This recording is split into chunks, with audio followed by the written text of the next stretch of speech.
If timeout is not a good option, what do you do when your child hits you or hits another child, their brother or sister? It's upsetting, absolutely.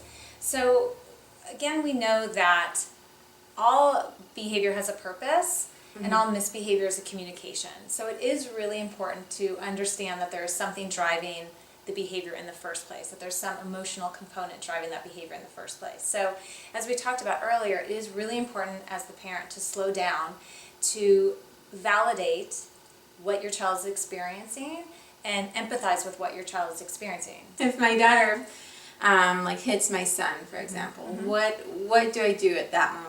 So I would stop, I would go over immediately, but I would also keep in check my emotions, because I think oftentimes parents, when you see a child hit another child, it's very, very distressing, understandably. Right. So it's really important that the parents' emotions be in check. So we don't want to rush in, we want to sort of be calm. We want to model the behavior that we want to see in our children. Okay. So we want to walk over, we want to get down on our child's level, and we want to say, gosh, it seems like you were really angry to hit your brother. I love you, and hitting's not okay. Hitting hurts. Let's use our gentle hands instead. Is there a learning curve for this? I mean, I might say that, and then my daughter might do the same thing the next day. Absolutely, absolutely. And it's our kids' job to test the limits. It's our job to enforce the limits. It's our kids' job to test the limits, and you can expect that.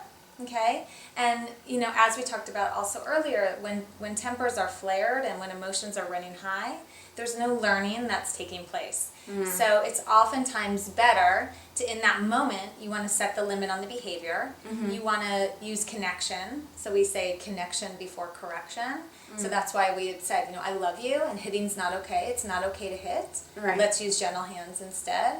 When everybody is calm and at a later time, that's the time that we can sit down and review options for things that your child can do when they're upset.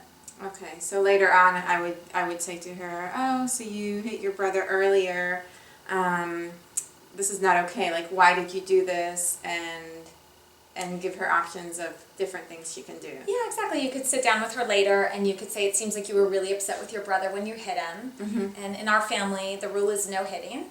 Hitting hurts. So let's think about some other things you can do when you're feeling angry. It's okay to feel angry. It's not okay to hit.